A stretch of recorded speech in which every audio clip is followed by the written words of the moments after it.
Feedback. Feedback. Hi, this is Theo Broughton. And I am Thabiti Mpinga. Inviting you to join us each Monday at 9 a.m. for Feedback, A positive image production by Hood Research. Encourage others to tune in each Monday on Comcast Detroit, Roku, Amazon Fire TV, watch WHPR TV Network anywhere. and take us along with you. Feedback. Feedback. Feedback. Happy Monday to everyone out there. You're tuned in to Feedback, a positive image production by Hood Research.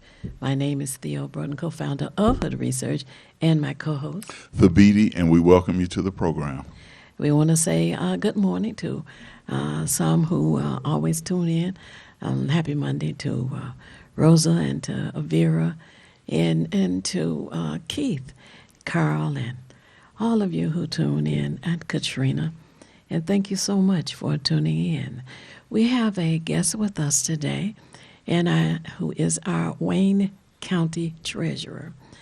That would be Eric Sabri, our Wayne County Treasurer. Thank you so much for joining us this Monday. Good morning, Ms. Broughton. The BT, good morning. Glad to have you, sir. And this is a wonderful day. They tell us it is the first day of spring. And the weather's going to be nice for a spring day. And all this week it's going to be hugging the 50s. Ooh. So I plan to get out and walk and all of that. So, Mr. Sabri, tell us, who is Eric Sabri?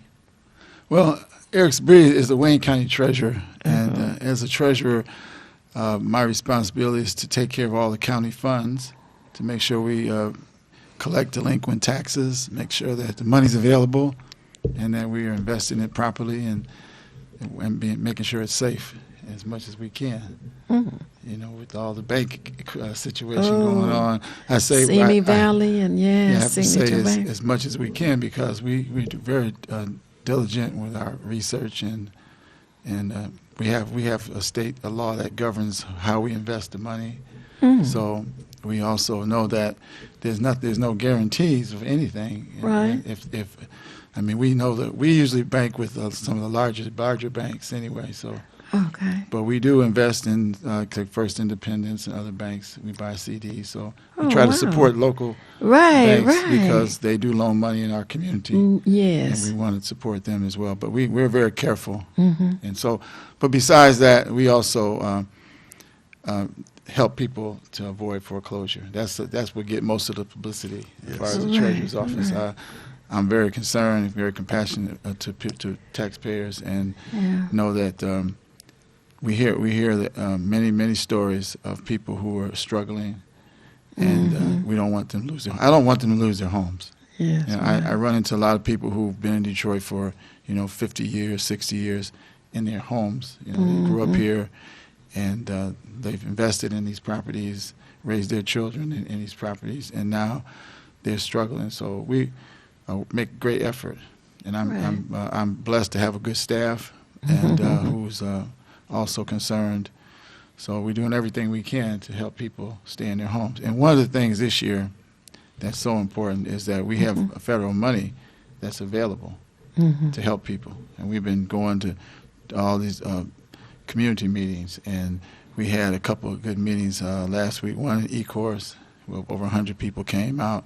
Wonderful. And in Highland Park, we had a week before last. We went to Highland Park, over to the Ford Recreation Center there, and we had over 100 people there. So we're reaching the people who need to hear this message, and I'm glad you had me on the program today so I can talk about it some more. Absolutely. Because we have money available for people who are behind on their taxes, behind on their mortgage payments, also land contract payments, utility bills, internet service, and homeowner insurance. If you're behind and you have had a hardship because of COVID, since January 15th, 2020, any hardship, loss of income, increase in your expenses, your illness, or maybe you're taking care of a sick relative.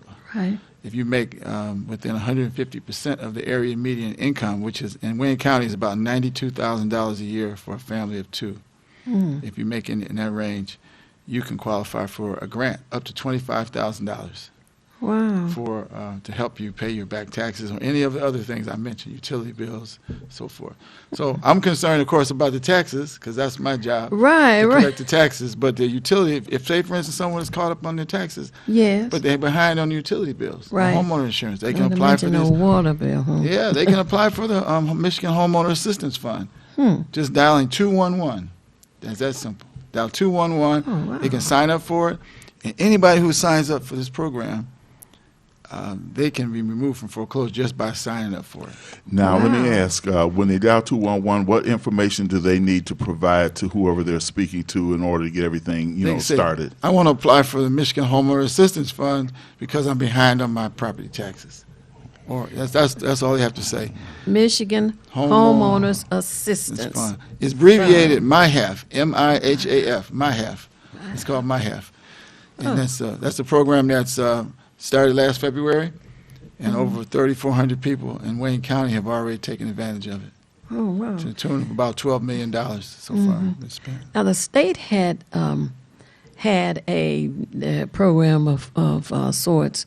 The state legislators had begun to put forth this program, and the recipients would have 3 years exemption, but it seems to have disappeared. No, this Is program, it- you're talking about the pay-as-you-stay program, where if your income is low enough to be exempt, you apply at your local assessor's office. If your income is low enough for exemption, every community has an exemption program.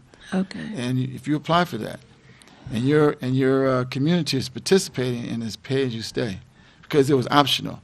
Out of 43 communities in Wayne County, only 18 are participating. Detroit is one of them, of course. Detroit, Highland Park, Ecorse. I think River Rouge may not be in, and Inkster is not in. But a lot of the cities in Wayne County are participating. And here's what happens. If you're exempt and you have back taxes, then what happens is you are in a position to get your back taxes reduced tremendously because of this program. So if you receive an exemption going forward because of your income, but you had, say, 2019, 20, 21 taxes, 22 that haven't been paid, then those taxes will be reduced. And if you live in the city of Detroit, the Dan Gilbert Foundation was paying off whatever balance you had, so you have a zero balance. So that program is still going on. It's good until 2025. So now, you said what Dan Gilbert had paid off. They paid a property balance. tax. Does he They does paid he a- get the person's property? No. This is a charity foundation's foundation. So, for instance, if you had $5,000 in taxes and it was reduced because of the exemption program to maybe $800 or $1,000, then that $1,000 you could pay it over 3 years.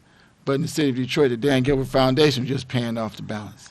I see. That's what they were doing. So it's helped a number of people out. Some people pay it on their own, but if they don't have the money, the foundation will pay it. Yeah. Wow. And I'm pretty sure they provide whatever income or paperwork is necessary to make sure that they are in need of that service. Oh yes, they have to Okay. do that with the city assessor's office. Okay. And in their community, whatever community you're in, the city assessor will ask for documentation of income, and they have to provide that information. Yes. Now, inside of the used to be City Hall, but it's now called the Coleman Young Municipal Center. Yes. On the side, Randolph, it's between Woodward and Randolph. On the Randolph side of that building, there are two offices across from each other. One, you pay taxes, but is the assessor's office on the other side of the hallway? The assessor's office is room 804. Oh, that's on the 8th. But they do have somewhere on the first Something. floor So- that sometimes when you go to the 8th floor, if people aren't working that day, they'll have a sign that say go down to the first floor. Oh, And so that's I've had that experience. So I, oh, so you. Personal. Oh, wow. The deadline is deadline March Coming. 31st.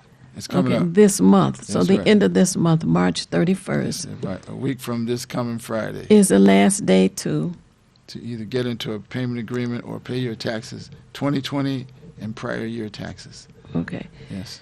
2020 or prior year. We have payment agreements available for people to get into payment agreements. Mhm. They can also apply for the My Have funds and let us know. Once you apply for this program, you get a number, you get a My Have number, and then just let our office know that you have this number, and then we will take that property out of foreclosure while the process is going on, so you won't lose the property.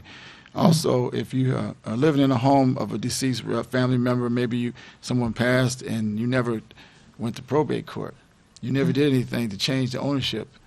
So if you file for a probate petition, we also will take that property out of foreclosure while the probate process is going on. So that's another thing. And we have attorneys, free attorneys that will help, not in our office, but there are 3 agencies. It's the United Community Housing Coalition, Michigan Legal Services, and Lakeshore Legal. I think they all 3 of them are have free attorneys that will help people file that probate petition. And all we need to do is just show evidence that the person filed the application for probate, and that property will be removed from foreclosure as well. Okay. Yeah. There's a lady, a young lady that I'm aware of whose mother died. I'm not sure if they were renting or purchasing the home, though. But in the case that the mother was purchasing the home, then the daughter should do The daughter what? should go to probate court, file a petition with probate court, Okay. and the court will then look at, who else is in the family could have rights to the property, if there are any other siblings, and then decide who will be the owner. I think it's 2. So Okay. the probate court would then make that decision based on the evidence that the descendants, those people who were left, would present. Okay. So I believe there are 2 of them, but would both of them go to probate court and share the information that their mother died? And Yes, they just file an application to probate, and if they need help doing that, like I said, there's agencies. If they contact our office, we will refer them to agencies. Oh, okay. And All right. Now the phone number to contact you, the Wayne County Treasurer, would be what? 313-224-5990. It's 313-224-5990. You can also email us at taxinfo. It's TAXINFO at waynecounty.com. Okay. Wow. Go ahead. Yeah, I was going to ask, does the and I'm trying to record the information. As I always tell you, viewers, have your pen and paper handy because I'm writing like crazy right now, and I want you all to be able to get the information. We'll make it a point to repeat the information during the course of the program because some people aren't really ready, just to have their pencil and paper. So have your pencil and paper handy because this is great information for Wayne County residents. Now I wanted to ask you, now who determines, I don't know if this comes from Wayne County Treasurer's Office, but who determines when the assessment of the house, whatever the value of the house is, as it goes up and down? Is that determined by your office? Absolutely not. Okay. That's determined by the assessor of the local community. Okay. That's the city or township in Wayne County has assessors that go out and do this assessment. Okay. And our office gets involved in only collecting delinquent taxes. So in the first year when the tax bill comes out in July 1st and December, the local communities collect those taxes. Okay. If you pay your taxes on time, then you never have to involve yourself with the Wayne County Treasurer's Office. But if you're late, then the taxes get sent over to the Wayne County Treasurer. Then that's when we get involved. Now, have they always been doing that, or is this something where maybe the staffing with whatever the local community is doesn't have the staff in order to be able to do that as well? Well, the local communities sometimes hire like there's a Wayne County Director of Assessment and Equalization.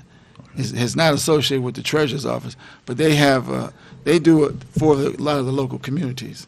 The Wayne County Assessment Equalization Director helps with that. But there's always an assessment office, but they don't necessarily have the staff, like you said, to go out and do the assessment. So the Wayne County Office of Assessment and Equalization does it for some of the smaller communities, but most of the larger communities have their own assessor's office. And I believe what they have up to 3 years. Now, is that at the point of delinquency? I believe after 3 years. And I'm a neophyte in this, okay? So just kind of work with me on this. So do they, like I think after 3 years you can lose your property, is that correct? That's correct. Okay, so that's why the programs that you're outlining right now, which allow people these various alternatives to make sure that they don't lose their properties, are available. Exactly. We start off right away with people who, once they get behind, we send notices out. So they're getting notices. People who, the 2022 taxes that just came over to our office March 1st. So if you didn't pay your 2022 taxes, you're going to start getting notices from us. The interest rate changes. It goes up. It's 18% a year. It starts off at 12% a year. Then the second year goes to 18%. And then if you are an owner of the home and live in the home, you're the owner-occupant, you can get into a payment agreement that drop the interest rate to 6%. Wow. So it's important, even if you can pay it 1 year, say, well, okay, I can pay it. But it's better to get into the payment agreement to reduce the interest. To reduce the Nothing interest else, rate. yeah. And that way your interest will be 6% instead of the 8 to 12 or 18%. So for owner-occupants. That's why it's important if you're living in a home of a deceased family member, it's important to get the property in your name, because then you can take advantage of not only the programs that we have, but things like home repair that the cities offer, that you have to be the owner of the property. And so a lot of people are losing out on getting money to pay bills and to get their home repaired because they don't have the deed in their name. Now, you did wow. mention that people, we'll say, number one, a lot of them aren't aware. Okay, so then they don't know, but and I know that you say you sent out, or because something is sent to your office, you sent out notices to those specific residents, tenants, whatever they may be, to let them know what it is. So it's I guess it's an organized process in that once they have failed on their end and reached whatever the deadline is, then that's when it goes to your office, and then you send flyers or letters or something to that extent. And I guess if you don't know who's there, then it would just more or less go to occupant. What we have every year we have title companies that do title work. Okay. We have to do the title work every year just to make sure we notify all interested parties, anyone that has an interest in the property. And then we also do 4 ways we notify people: certified mail, regular mail. We do a publication in the legal news, and we also go to the property and do a personal visit. Oh, yeah, that's great. There's 4 ways that we have. That's by law. Everything we do is governed by state law. Okay. It's the General Property Tax Act, and it's MCL 211.78. Michigan Compiled Laws 211.78. That governs the whole entire process that we use. So it tells us when we have to send the notices out, how often we have to send the notices out, who we have to send them to.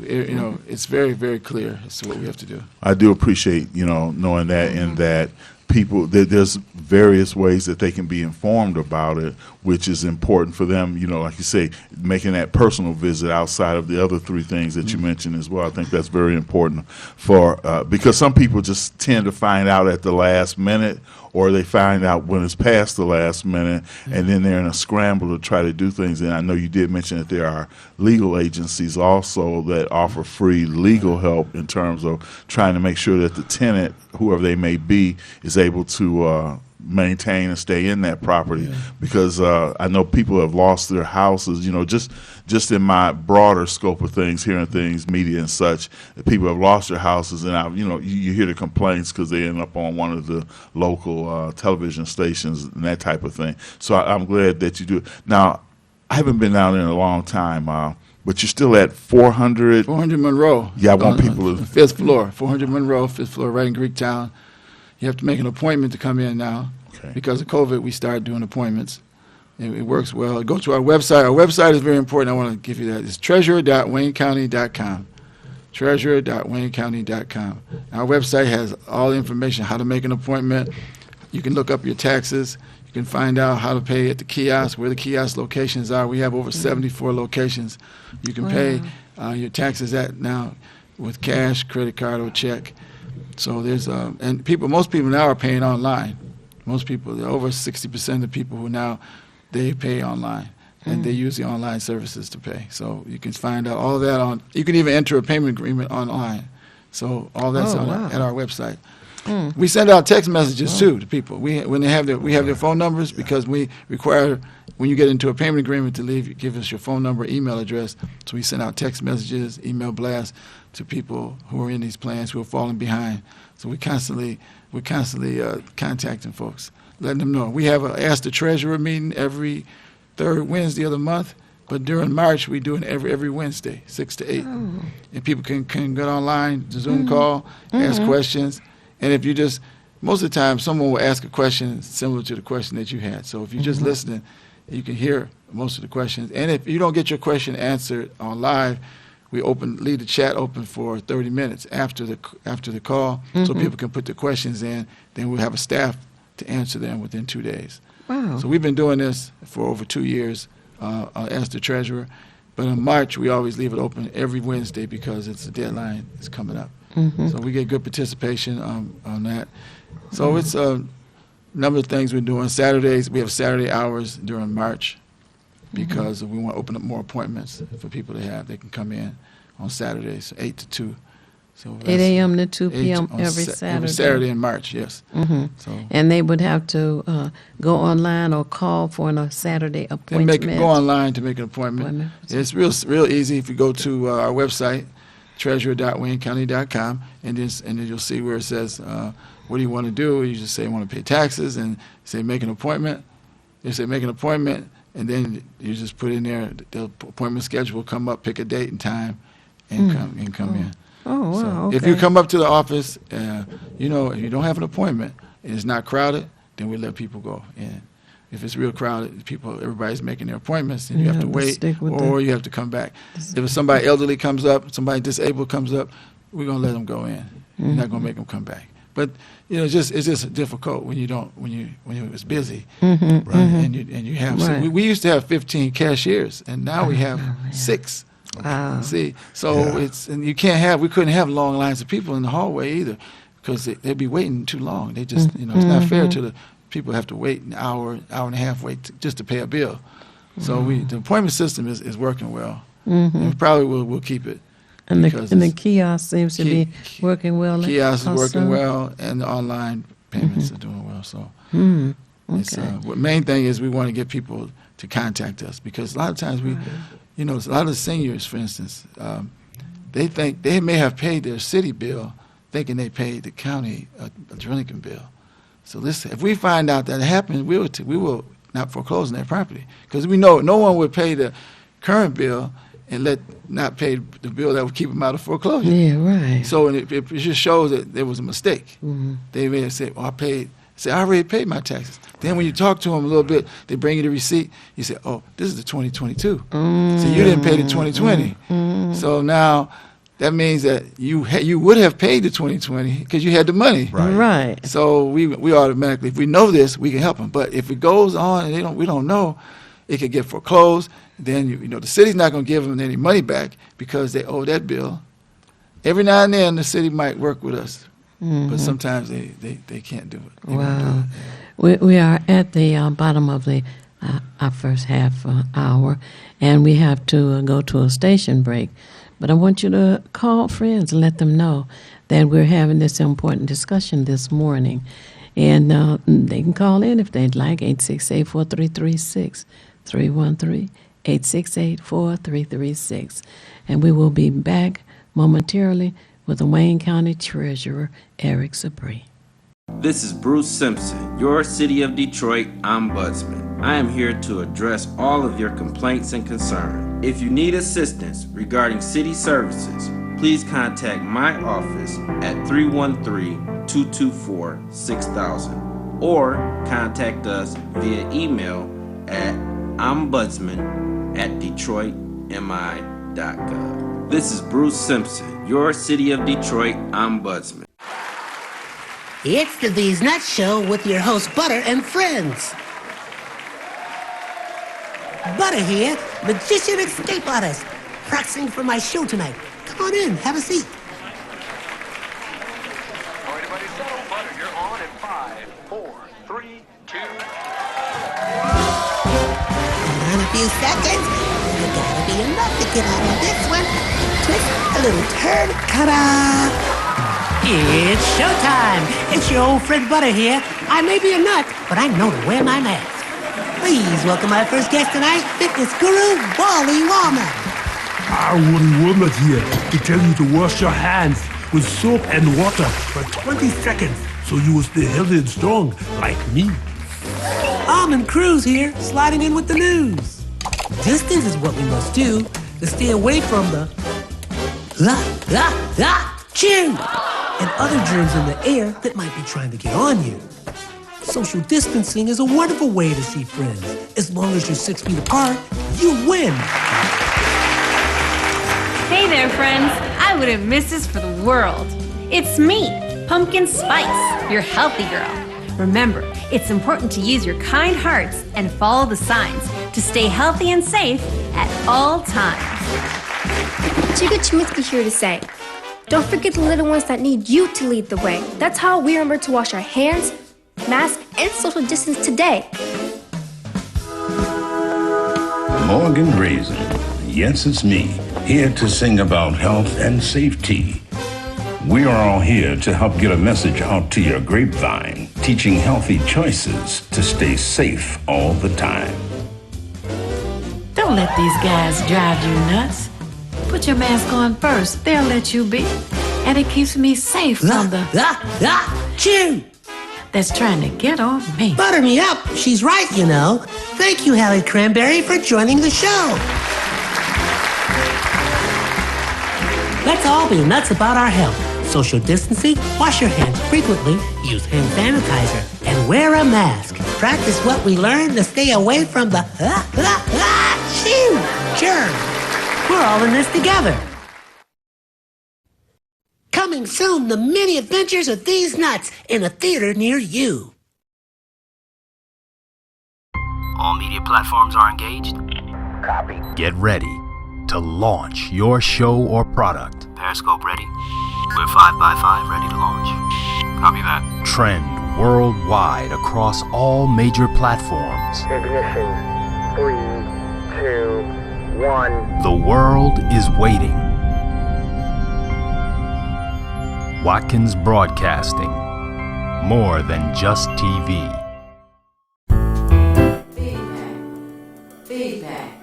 Feedback. Hi, this is Theo Broughton, And I am Thabiti Mpinga, inviting you to join us each Monday at 9 a.m. for feedback. a positive image production by Hood Research. Encourage others to tune in each Monday on Comcast Detroit, Roku, Amazon Fire TV. Watch WHPR TV Network anywhere. and take us along with you. Feedback.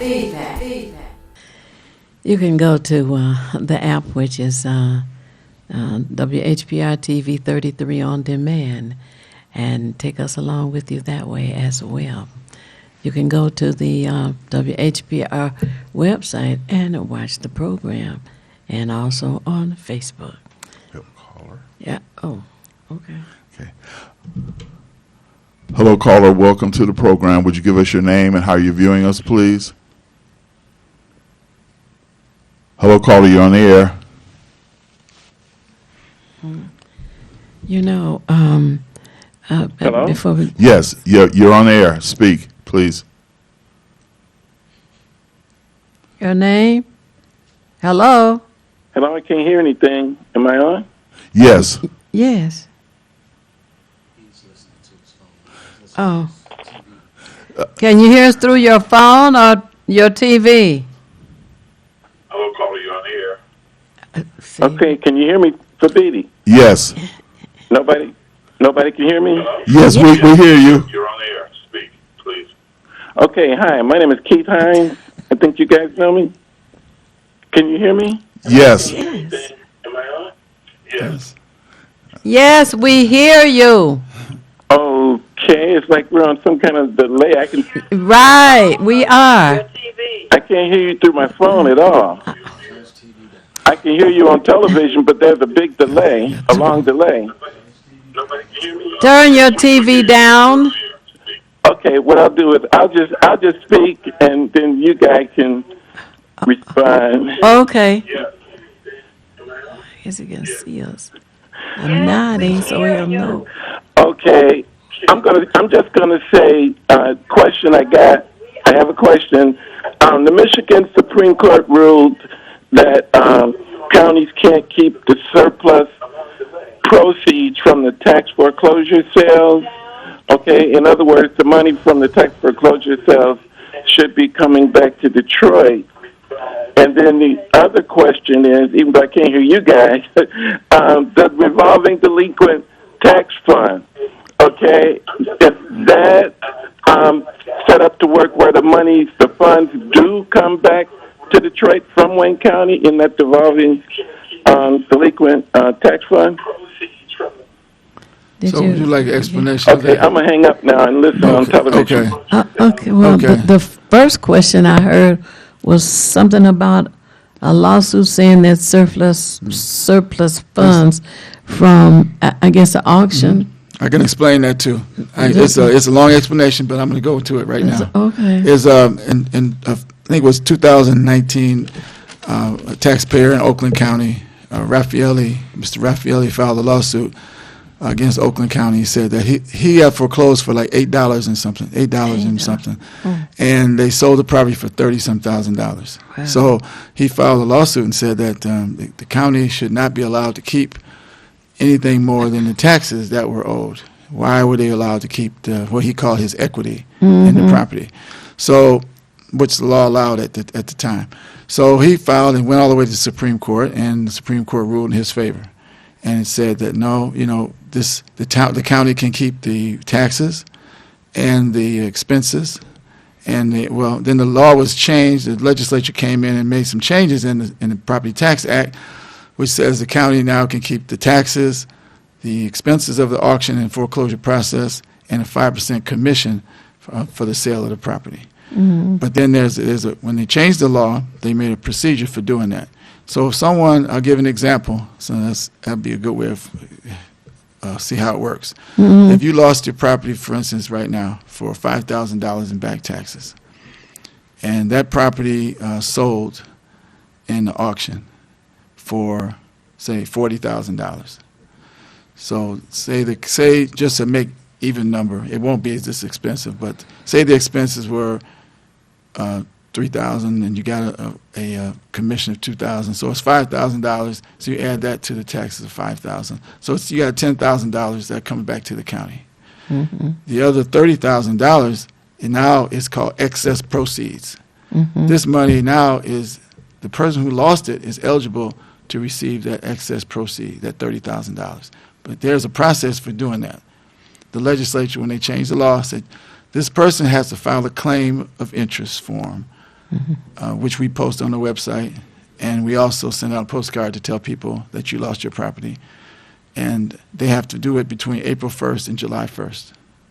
They have to fill out a form. It's basically simple. It's a simple form. It takes less than 5 minutes to fill it out. You have to submit it to the office, to our office, before by July 1st. I said by July 1st is the deadline.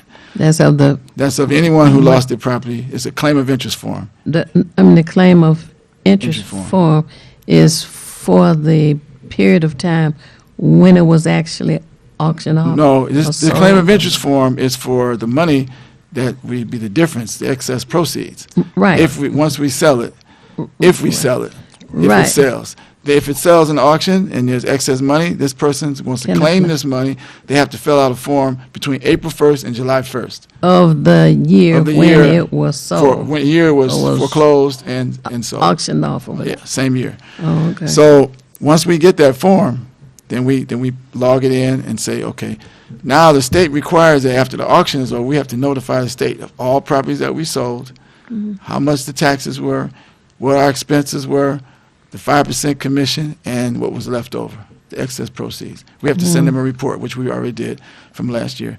Then the person has between October and May, January and May. Once we get the report to the state, we send the report also to the taxpayer who lost their property. And say, here's what we sold your property for.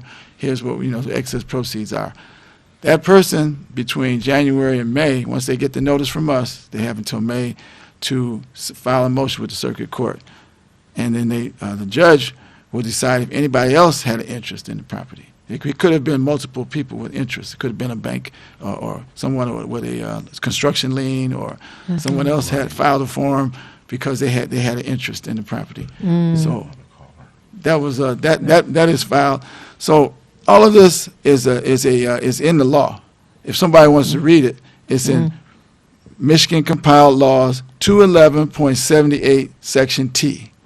It's spelled out in detail exactly what the process is. Now, And that was the state that's Supreme the Supreme Court Court, yeah. that- Now, the other one he asked about revolving fund, the delinquent tax revolving fund. That's borrowing. That's when all the communities turn over their delinquent tax rolls to us. We borrow money and give them the money as though they collected 100%, and then we collect the debt. That's what the revolving fund is. It's a unique in Michigan, so that communities don't have to curtail any services due to the lack of their collecting the current taxes. Okay. So you become the collection agency absolutely. for the city that had residents with delinquent property taxes. Right. So they don't have to collect their own delinquent tax. We collect the delinquent tax, but we give them, we don't give them, we borrow and fund them so as though they don't have to curtail services because they didn't collect the current taxes. Oh, wow. And then we charge them back 2 years later if we don't collect all the money. So we're made whole, and then they would then lose if they don't, if we don't sell it. So the auction process is all part of that, because we pledge when we borrow this money. We go out for bid, and we get the lowest interest rate. We borrow this money. We pledge all of our receipts and our auction income to pay the notes back, which we do. I got you. Wow. It's a little complicated, but it's easy if you read it. It's all written down in the law. All of this. And when you say read it, and then we're going to go to the caller, I always think about legalese. Sometimes the wherefores and, such and such can really be even more confusing. You shall or you may. Because and then you had mentioned prior to our break about, elders, and I know that, I'm an elder myself, so a lot of times we're challenged with not only the legalese, but with a lot of the technology and stuff that goes along with it. So I was glad that you said that there is outlets for seniors or elders to be able to navigate through this without being confused. Because I know, and Theo, and then we go to the caller. Theo, we have often spoke about when Hood Research would teach people free computer classes, but everybody had that fear. So I'm just introducing that thought or ideas that, the elders sometimes are a lot more challenged because of the legalese. But we'll take this call now. All right. Hello, caller. You're on the air. Would you share your name and how you Hello, this is Tawana. Oh, thank you for calling in. Happy Monday. Did we lose her? No, she's here. Hello? Can you hear us? Hello, Tawana? Okay, we still have her on the line, but we're just not making it. There she is. I don't know. Turn down the TV, talk to us in your phone.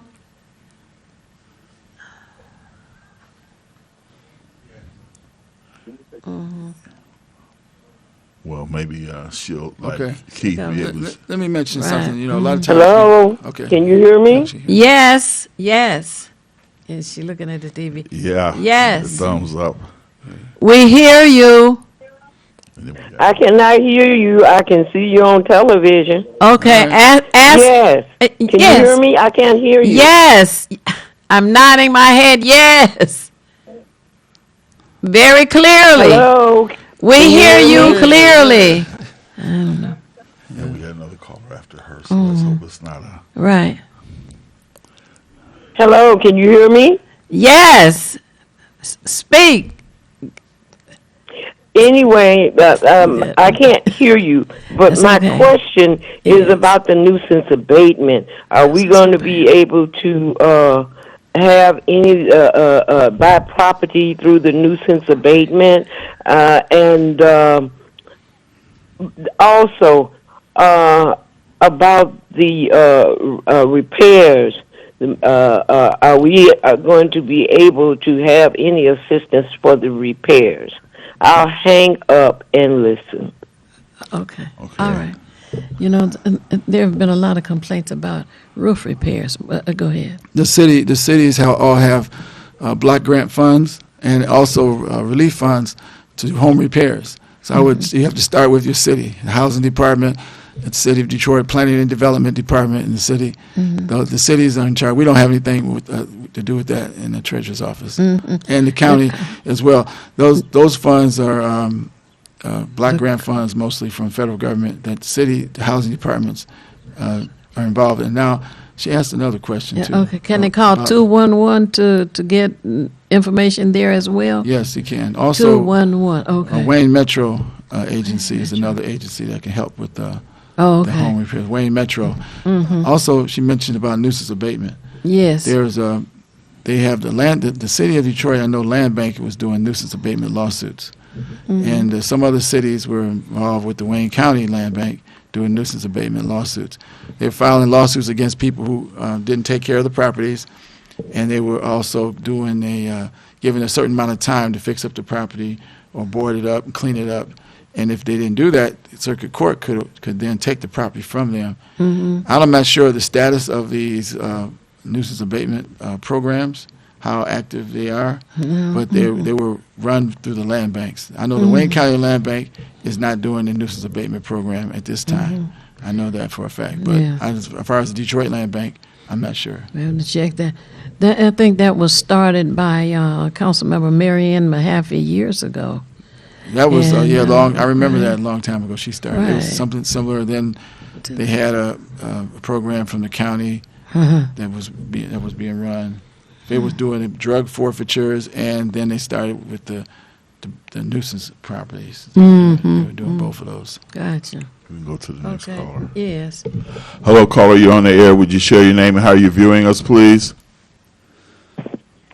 My name is Michael. I'm audio. Oh, and thank you. I'm calling out of no Hartford, problem. Okay. You have a question? No, I just called just a second ago, so I was trying to hear what the topic was. It's an interview of our Wayne County treasurer. Has to do with collecting taxes on the property. Well, in this case, within the city of Detroit. He's over the whole county in this area, which is Wayne County. And there's a deadline at the end of this month. And those who have not made arrangements or have not paid their taxes, he can foreclose on that property. And the deadline is the 31st of March. So that's what the discussion has been about. Okay, so it seemed like every city in the United States has the same problem. There's a bunch of vacant. Well, I shouldn't even call it a vacant, but a bunch of property in the city of Hartford is not being addressed in terms of repairs and all that kind of stuff. And I think some of the stuff that you're doing in Detroit probably need to be implemented in Hartford, like the land bank, the lawsuit, and all that stuff. Because I think some of the problems in Hartford is that many of the landholders are from out of state. So it's Boston investors and New York City investors on pretty much all the property. Right. And they really don't care about the residents. They just want the money, the rent. They just want the rent. Right. Some of them are slum landlords. Well, there in Hartford, do you have legal assistance for those who are not able to defend themselves? Free law service. I'm not familiar with it. Oh, okay. But I know that they do have programs that for residents or maybe or private land property owners that they can get from the government to make repairs. I think it's only one time. So they'll fix, they'll do home improvement, painting the property, all that stuff. Right. We have one here in Detroit, Michigan as well. Now, also in Hartford, Connecticut, do you have any monies that have come from the federal government? Is it, what's it called, a COVID relief fund? Yes, or the ARPA funds. Or ARPA, Yes. ARPA fund. You do have that there? Yeah. Oh, okay. All right. So the president has been moving around? Yes? Okay. It's just that because Hartford is the capital of Connecticut, it's all capitals seem to struggle financially. The city budget always seems to be always in financial, economic situation. Because we in Hartford have so much property is not being taxed. You know, so what happened is in the Hartford area is just all these nonprofits just locate in the city. So the schools are not paying the taxes. The hospitals are not paying the taxes. The state government is not paying taxes. So you just have tons of property everywhere. Right. That's not, yeah. The last question that I have is about gentrification. Do you have a lot of gentrification going on in Hartford, Connecticut? Yes. The numbers are deceptive because what happened is anytime something happens in the world where they need, Hartford becomes like a refugee city. I'm not going to call it the other term what they use for Latinos coming from the southern border, but a refugee from like wars and stuff like Eastern Europe. Yeah. So they would have all these people come in. So what happened is when you look at the demographics of Hartford, you see a certain percentage is black, certain percentage is Hispanic, and a certain percentage is white. But most of the white in the city is either you're trying to recruit suburban and empty nesters, they call it. So they're old people that no longer want to, shovel the snow. They don't want to rake the yard. They just want like to live in a secure building with service and stuff. So they try to recruit those people or the people from Ukraine, come in and they light up the city. Yeah. And they've been moving out the Hispanics and the blacks out. Wow. I think we have and are experiencing some of that here. But I want to thank you so much for calling in from Hartford, Connecticut. All right. If you have a good day. All right, you Thank too. you. All right, thank you. Thank you. That's good. Hey, we're reaching Hartford, Connecticut. That was great. Yeah. We had a guest on one time from New England, and we've had another one on from South Africa. Actually, he was near Namibia. I'm trying to think of Zambia. That's what it was. Okay. But we feel good about that. The question that I have has to do with titles. You mentioned titles searching. Yes. And we have heard through some news broadcasts that a person can fill out a form saying that, I don't know, that they're the new owner or something and take over property? Well, what happens is it's fraudulent. It's fraud. If people can fill out a deed, a quitclaim deed, get somebody to fraudulently notarize it, because, the notary is supposed to verify that the person. Well, the notary, what they do is they're supposed to verify that the person that's signing it is the person. So they say, okay, we verified this is the person, but they don't necessarily know that the person that deeded the property is maybe is not the that person. owner of. You have to verify. You're supposed to look at the ID and see who is the person here that's deeding the property. So if the person is saying that they are Mr. Jones, and they're not Mr. Jones, but they sign it as Mr. Jones, then something is wrong with that notary notarizing that document, because if you can't prove that you're the person that owns that property, you shouldn't be signing over the property to anybody. So there's a lot of fraud going on, and there's a deed fraud task force in Wayne County, and the FBI is helping them as well. There's the sheriff, the Register of Deeds, and the prosecutor's office. They're involved. They do a lot of work on this. It's a major crime now. People doing this a lot. They're going in, and if you don't do title searches periodically on your property, you never know.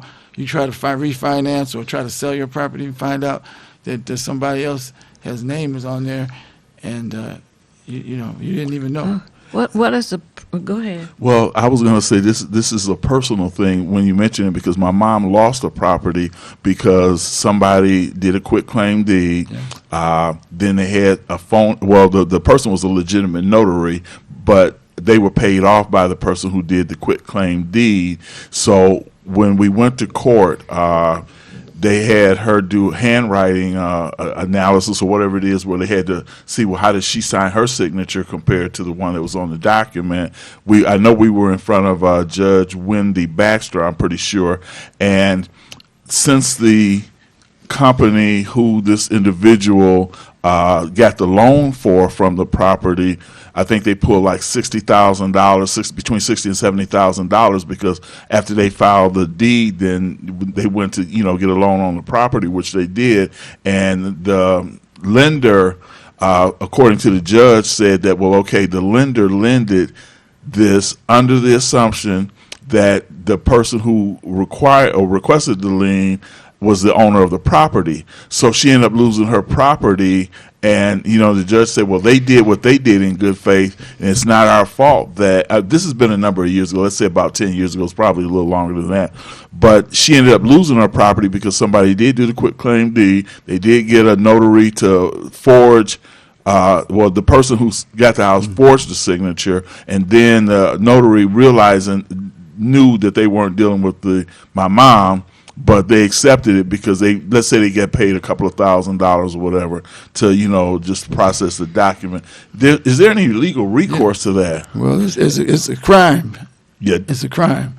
First of all, it should be prosecuted, and if the deed fraud task force, that's what they've been doing, is getting prosecuting these people if they can find them, because it's a crime. You can't just take somebody's property. And that's what's going on. A lot of this is happening because people know they prey on the elderly. They know someone is elderly or someone is sick in a hospital. They watch and see what's going on, and they go and they see a house is not occupied, no activity.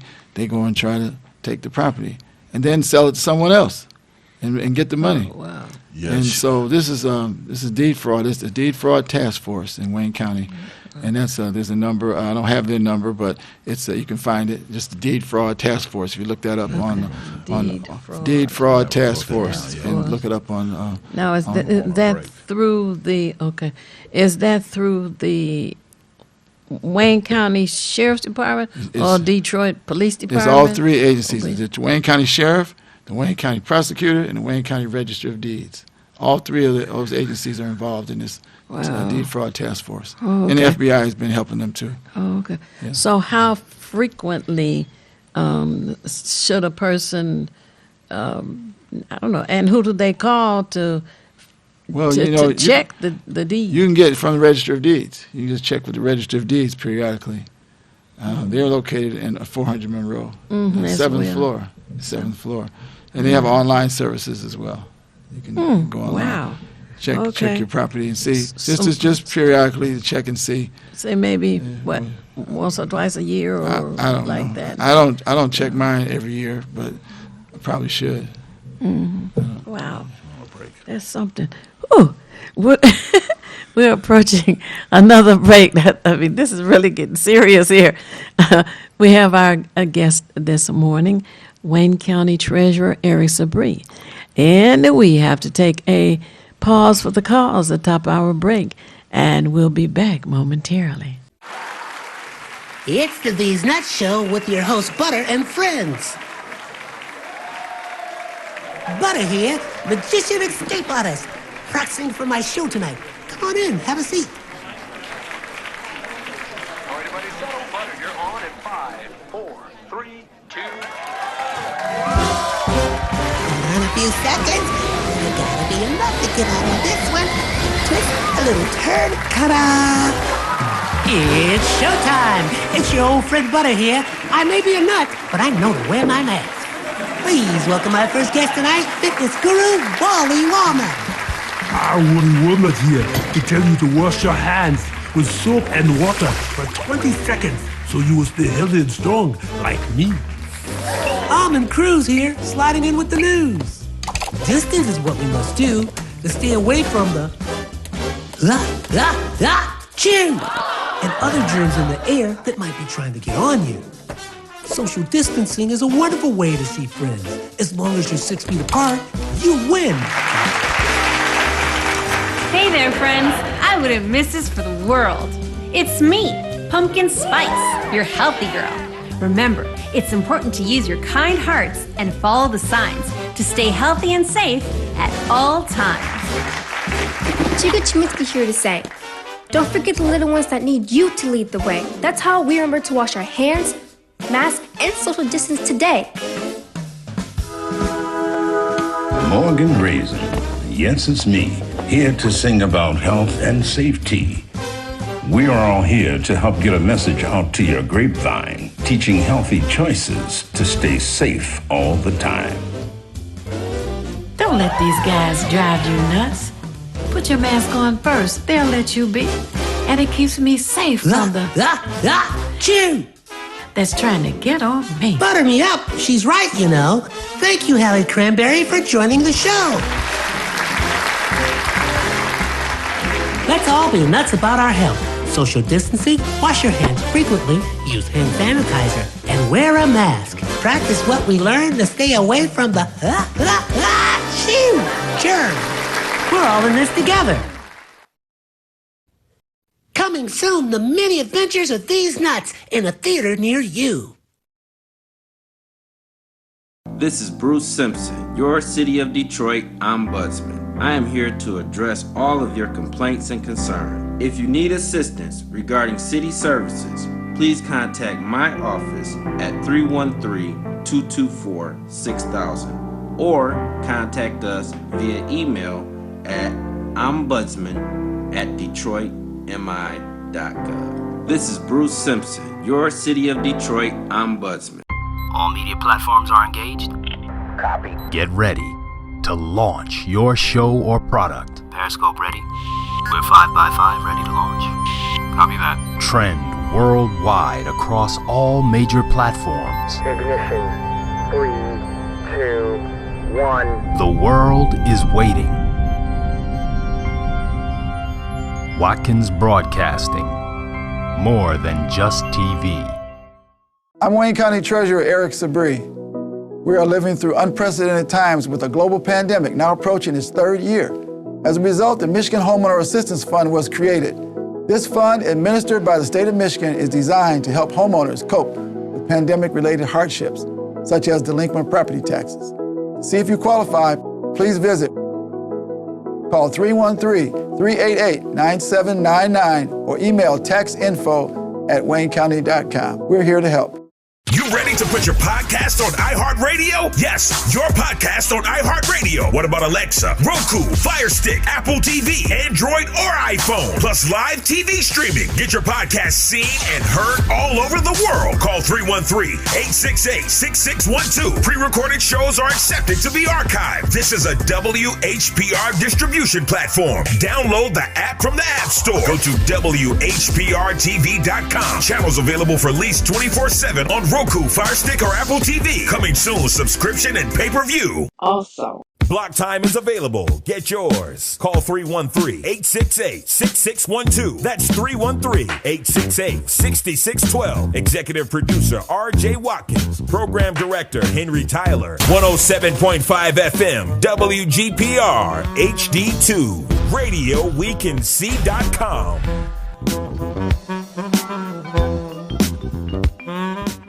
WGPR Detroit HD2. You're watching WHPS, Highland Park, Detroit.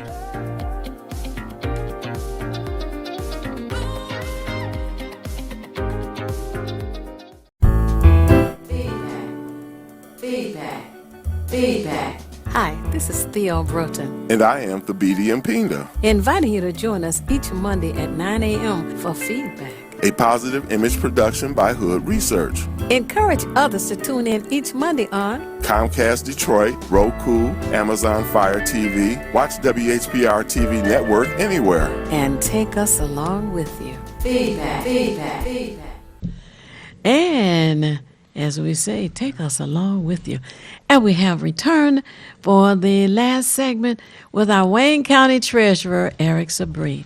And we are so excited that he has been able to make time to come and spend with us and share information with you.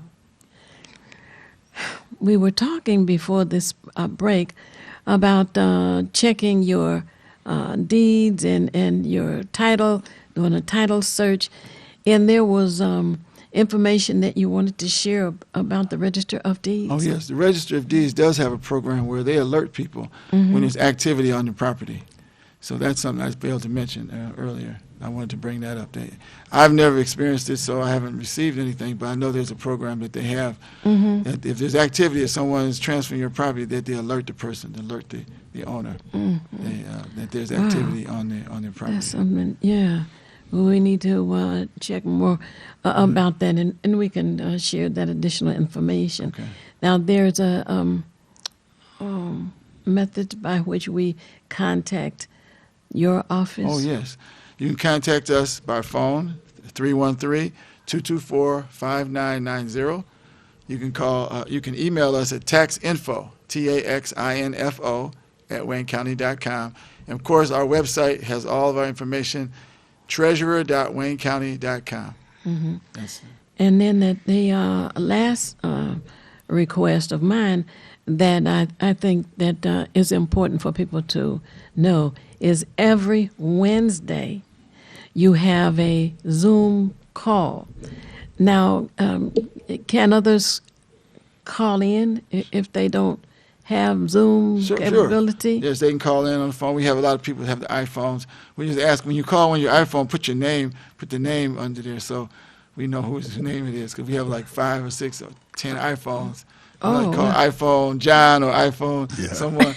We need to know who you are. But we do this every Wednesday in March, but we usually do it every third Wednesday of the month. 6 p.m. But right now, because of the deadline, March 31st, it's every Wednesday, until then. And the phone number that they would call is... it's on our website. The link for the Zoom link is on our website, treasurer.waynecounty.com. Oh, You okay. go right there, you can get the link for the Ask the Treasurer. Ask the Treasurer. That's every Wednesday, and I believe it's 6 p.m. 6 until p.m. 8 p.m. Well, we usually have 6 p.m. to about 7:30. We answer questions, and they're having presentations from some of our partners. We have the Homeless Action Network on. We have the city's Board of Review person come on and talk about how you contest your taxes, how you apply for the homeowner exemption program, and if someone is a landlord, what kind of help is available for them. So we have other partners that join us, Wayne Metro Agency. They come on and talk about, some people call about utilities, other things too. Oh, wow. But then we answer questions till about 7:30. Then we leave the chat open for about half an hour for people to put the questions in if they don't get an answer live. Ah, I see. What is test your taxes, you say? Did you say that? Contest your assessment. Contest your assessment, yes. Okay. That's if you feel like your taxes are too high, you have a period of time in February, I think it's 1st to the 22nd, that you can go in and contest it. You can say, my taxes are too high. Why are you taxing me? Why are you assessing me this period? But you have to do it. You have to go in and actually do this. And, I think everyone should do it because sometimes they base their assessment on bad information, or they just group people in, and because of a certain area, they just group everyone in. And for instance, if you have a house, if it's in a block of abandoned houses on your block, yes, or you haven't made any repairs to your house, then why are your taxes going up so much?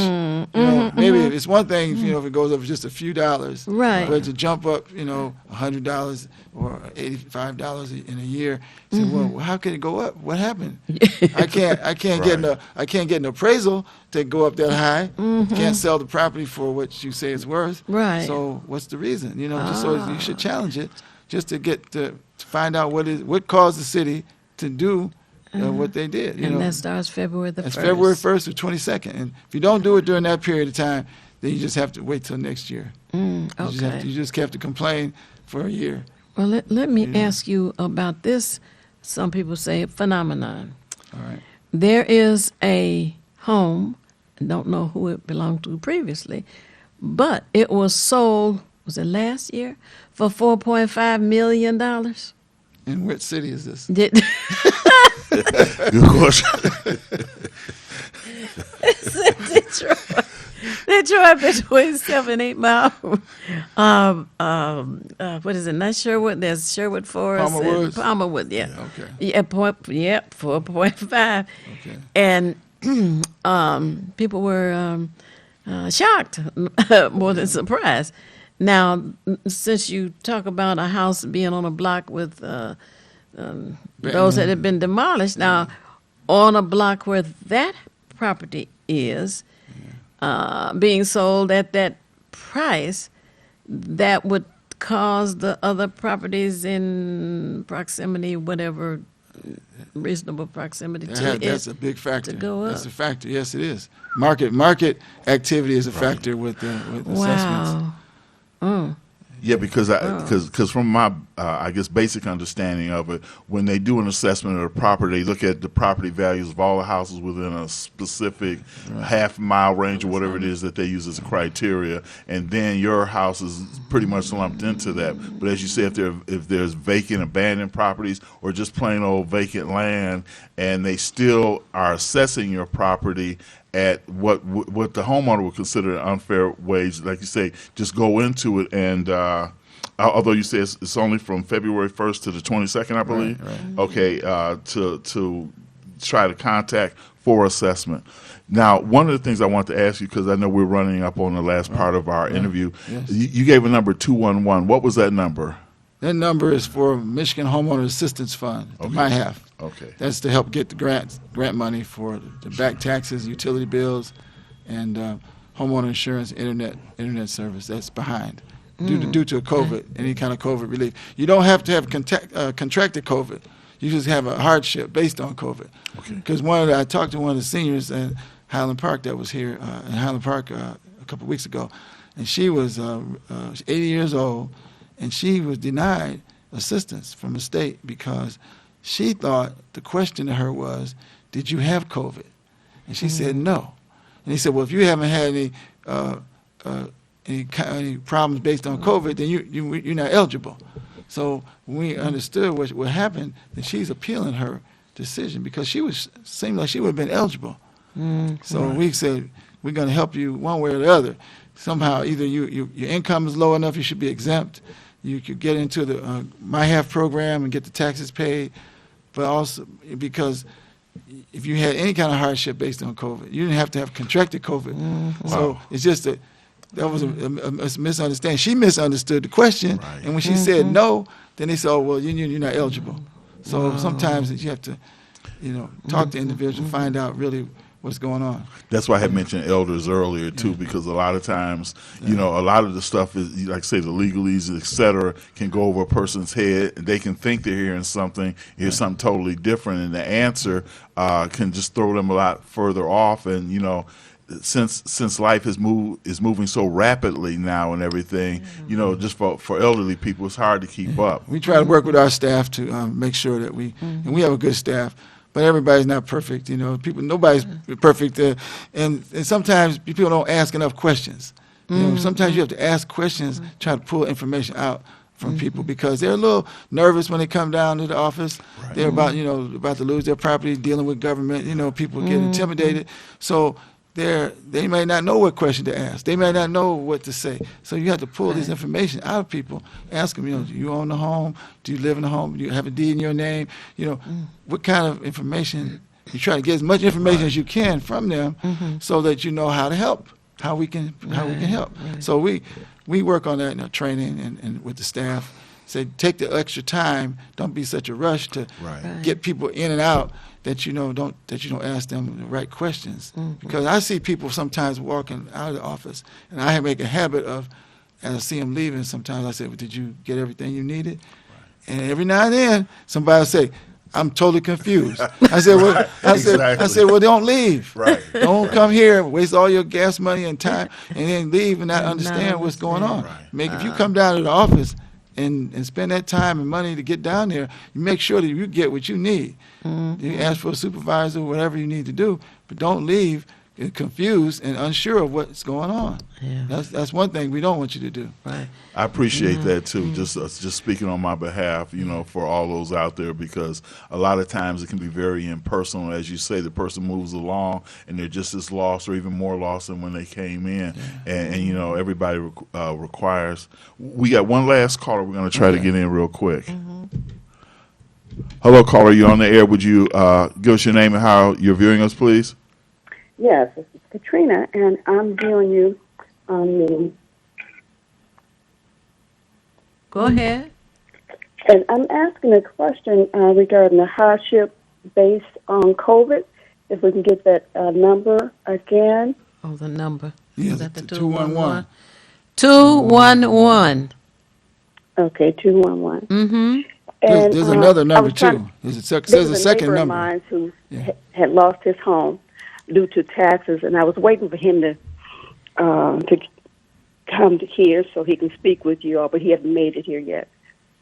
So is there somewhere that I can refer him to in case the show is off? The lawyers that can give. Somebody she said was coming there. Okay, well, the second number. First, I want to give another number, too, for that the grant fund. It's two numbers. 211 is one number. Then also it's 313-388-9799. It's 388-9799. That's a number to Wayne Metro Community Action Agency. And that they also can help, too. So it's two. I just wanted to give out both numbers.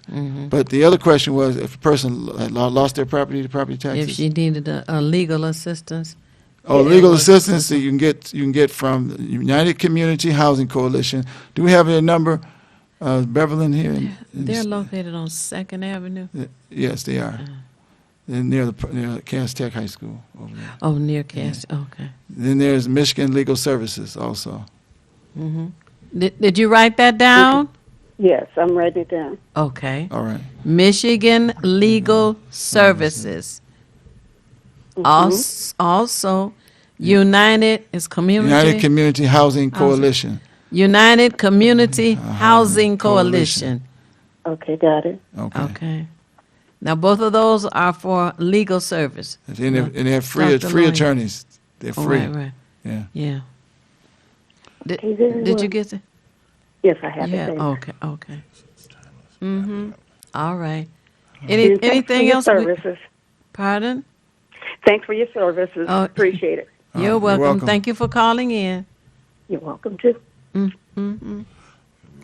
Now, the one, we got to end, but that $120 trash pickup fee, does that cause people to be in foreclosure? Here's what happens. That trash fee, and let me put on this to residential water bills. Those are two things that, if we know it's a trash fee automatically goes back to the city. We don't keep it. We only keep it for 1 year. Then we send it back to them. Any other fees that they have, besides now the city of Detroit doesn't put residential water on the bill anymore. They used to. They can by law. They might start doing it again. But I said that if anybody has a water bill only in their house, residential, then we won't foreclose on it. We would just work with them and collect the money over time. We just do a payment plan because I won't foreclose on anybody just for the water, even though. Once they send it to it, it becomes a tax. Right. And we advance them that money, as I mentioned earlier, and we have to collect it. But I won't do it because it's just water. I'll just collect it over the time and just let them pay it if it's only water. But as far as the property tax, they got to get into a payment plan. They can get into a payment plan for the water bill if the city sends it over. we try to work with people like that because a lot of people are losing their property just for water. Yes. And so I said, I told the mayor and Gary Brown, I said, I'm not foreclosing on anybody just for water, any homeowners. So, and nonprofits is also churches and other people are not going to do it. We'll just collect the money over time and let them pay. I'm glad to hear that because that sounded like more gentrification. So known as Negro removal for anybody who doesn't know that word. Okay. You were saying? No, nothing. Just okay. Well, unfortunately, we are at the end of the interview, and I want to thank you so much for taking the time to join us this morning to make the community aware of all of the little things as well as the big issues that they need to know about to save them from being foreclosed. Well, thank you very much for inviting me, and I'd love to come back again soon. Of course, we'll do that. So, lastly, the telephone number is 313-224-5990. All right, 313-224-5990. And we've had with us this morning our Wayne County Treasurer, Eric Sabree, and we'll be back momentarily. It's time to do something more. Join the Detroit Police Department, either straight out of high school or make a bold career change. Officers start at $40,000, plus health insurance, paid vacation, retirement plans, and more. Apply online at joindetroitblue.org. All media platforms are engaged. Copy. Get ready to launch your show or product. Periscope ready. We're 5x5 ready to launch. Copy that. Trend worldwide across all major platforms. Ignition. 3, 2, 1. The world is waiting. Watkins Broadcasting. More than just TV. This is Bruce Simpson, your City of Detroit Ombudsman. I am here to address all of your complaints and concerns. If you need assistance regarding city services, please contact my office at 313-224-6000 or contact us via email at ombudsman@detroitmi.gov. This is Bruce Simpson, your City of Detroit Ombudsman. Feedback. Hi, this is Theo Broughton, And I am Thabiti Mpinga. inviting you to join us each Monday at 9 a.m. for feedback. A positive image production by Hood Research. Encourage others to tune in each Monday on Comcast Detroit, Roku, Amazon Fire TV. Watch WHPR TV Network anywhere. and take us along with you. Feedback. And we are back for the remaining few moments of feedback. A positive image production by Hood Research. We really appreciate the Wayne County Treasurer taking time with us this morning to share all of the information that was shared. Now, I want to let you know that if anyone tuned in is interested in tutoring, Hood Research has adopted a school, Barton Elementary School, and we are encouraging people to become tutors there. However, the opportunity is available anywhere at Detroit Public Schools within the city of Detroit. And of course, you've heard that if our students don't pass third grade, there are gremlins out there trying to pull them into the prison. We don't want any of that to happen. So you can go on the website, which is dpscd.galaxydigital.com, and look up Let's Read. That's the name of the program. You know, Let Us Read. It's called Let's Read. If you're having difficulty with the website, you can call area code 734-934-5215. Again, the telephone number is area code 734-934-5215, and ask for assistance in filling out the questionnaire that they want for those who will be interested in tutoring the children. You know, Thabiti, it is so urgent that that be done. Our children also could benefit from tutoring in math as well. But reading is so essential that if you have a reading math question, what do? So we are encouraging that to be done. And once again, the telephone number is area code 734-934-5215. That's the office of the director in charge of the Let's Read program. And we need to do that as soon as possible because even though we're in March and graduation and school is out in June, the time goes by so fast that we want to get it taken care of. And I want to follow up on that, and then I have an announcement to make from James Ford, who many of you may know as responsible for the Obama weekend. But I was looking at one of the talk shows. The opening monologue was Jimmy Kimmel, and he actually went out had his people go out on the street. You know, they have all kind of little different things they do.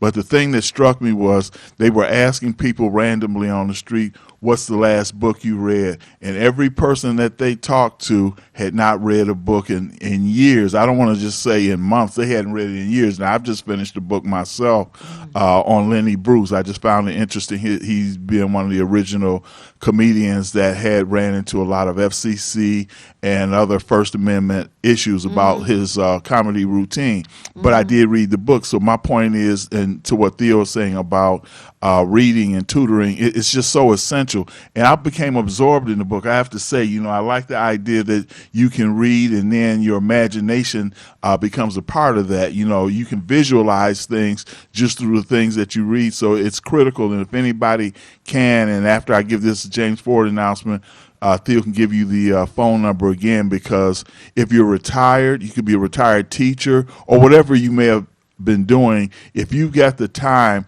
our children need this as an outlet, because right now social media, television, and YouTube, etc., are raising our children. And so we allow them the freedom, too much freedom, to have these negative influences.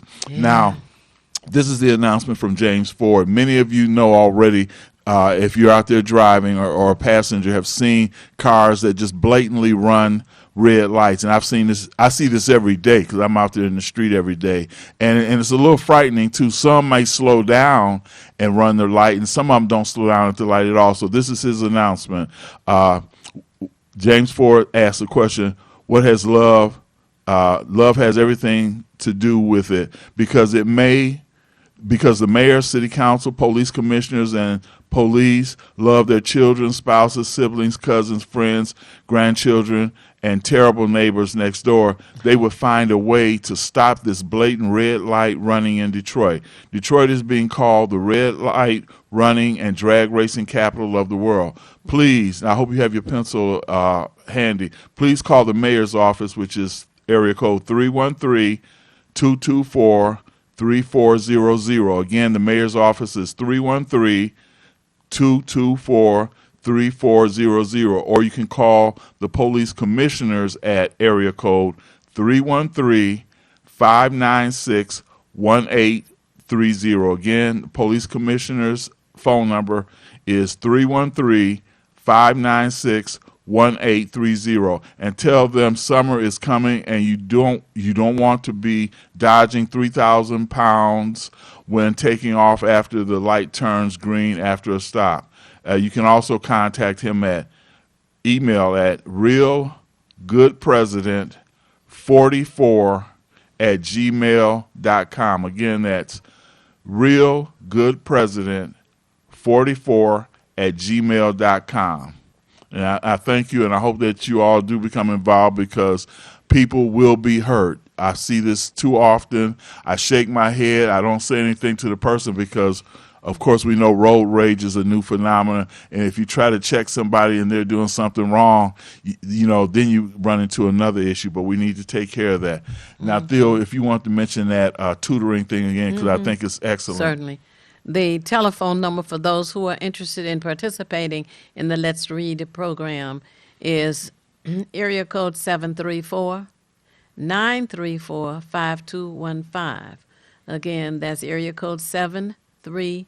934 5215. And it's a good way to bond as well, because we are a village, and the village needs to be a part of everything that goes on in the village. Mm-hmm. If we keep our children engaged in something positive, then they don't have time to get into something negative. Absolutely. And when you speak with the person who answers that phone, then you can let them know that you're interested in tutoring at Barton Elementary School or a school in the area near you. You're not restricted to any particular place. You can name the school or you can name the neighborhood. We are at the the end of this program. It really went fast today, I tell you. And I always want to encourage you to join Hood Research.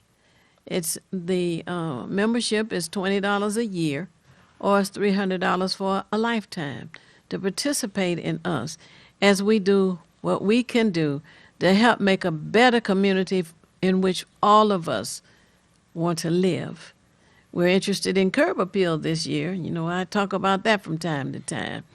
We have a Facebook. Hood Research has a Facebook. We encourage you to follow Hood Research on Twitter. We have a website.